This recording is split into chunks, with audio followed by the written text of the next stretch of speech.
Okay, I'm gonna try this a different way. I don't mean to go live, but I kind of don't want to just record on like photo booth and then upload and all that stuff. How about I just record through a stream and then it'll just be a video? Anyway, so Andrew Yang's been getting a lot of media lately, it seems like, anyway. He's doing more interviews, and there's quite a bit of long form content pieces posted up, and it's good to see. His message is starting to spread. That third debate performance, he got a lot of.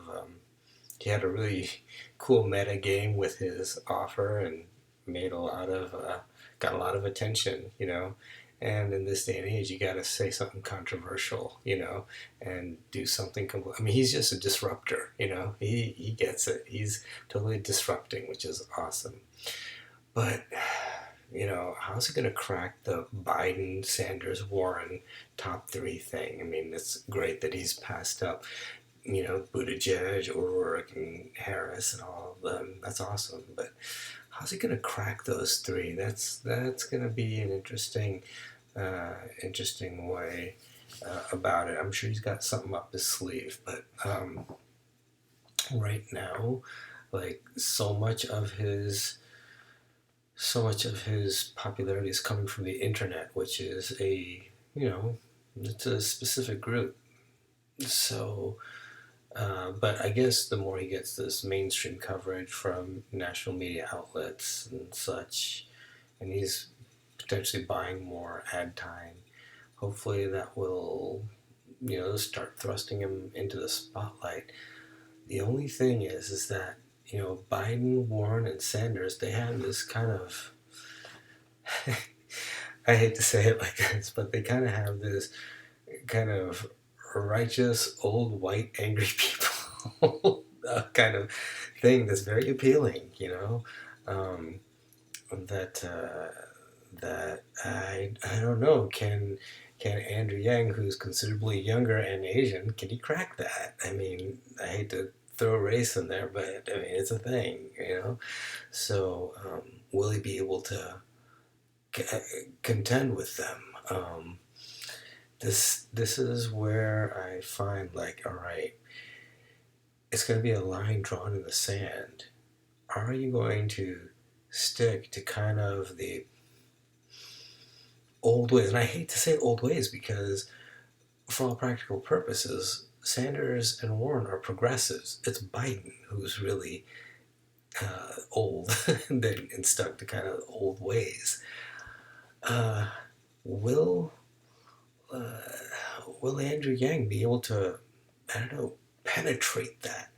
And it's like he's got to have like really strong language, and he does have strong language, and he does a great job of really distilling really complex ideas into simple soundbite. And will be, to really differentiate. I mean, I think his whole whatever you want to call it, this lottery, you know, whatever.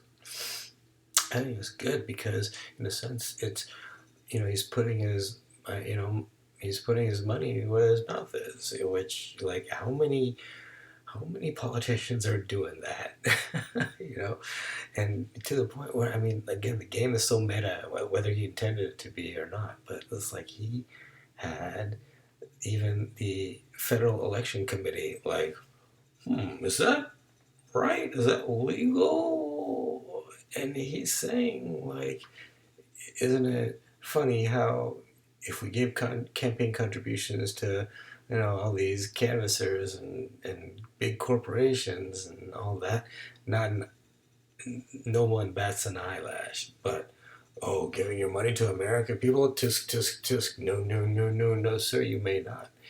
You know, um, so this, doesn't seem like there's any hard rules about it, and he's pushing forward, persisting forward in this kind of weird landscape. I don't know. Uh, I think beyond just exposure, like, Henry needs to do something. Something another. He's got to keep disrupting. That's the thing. It's like he's like the old system Like with the old system, Biden, Sanders, they freaking Napster disrupted the music industry. The way, uh, you know,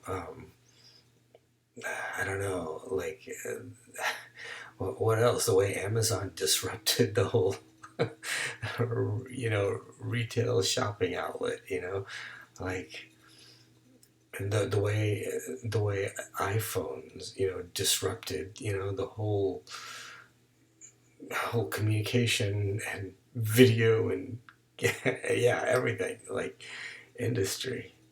Like Andrew Yang's got to do something severely disruptive again and again and again to really push past these folks. Like I feel like the ideas are awesome, they're amazing. They're not enough. They're not enough because we don't live in a society where the best ideas win. It's who markets their ideas the best. That's who wins. So he's got to find other disruptive ways to market. I don't know. What kind of ideas do you have? Um, I'm thinking. I'm thinking. I don't know. Like the crowd surfing thing was interesting, and that was all these inadvertent, accidental things, and then freaking MSNBC calls him John Yang. Like, but he got more publicity, more press for that. That it's just kind of weird. Like attention, that's what that brought. Yeah, God, yeah, keep disrupting, Mr. Yang. I don't know how you're gonna do it. It's because anytime you disrupt, it's got to be completely out of left field, something that nobody is expecting. So, anyways, that's my thoughts. Let's see how this live stream thing works out.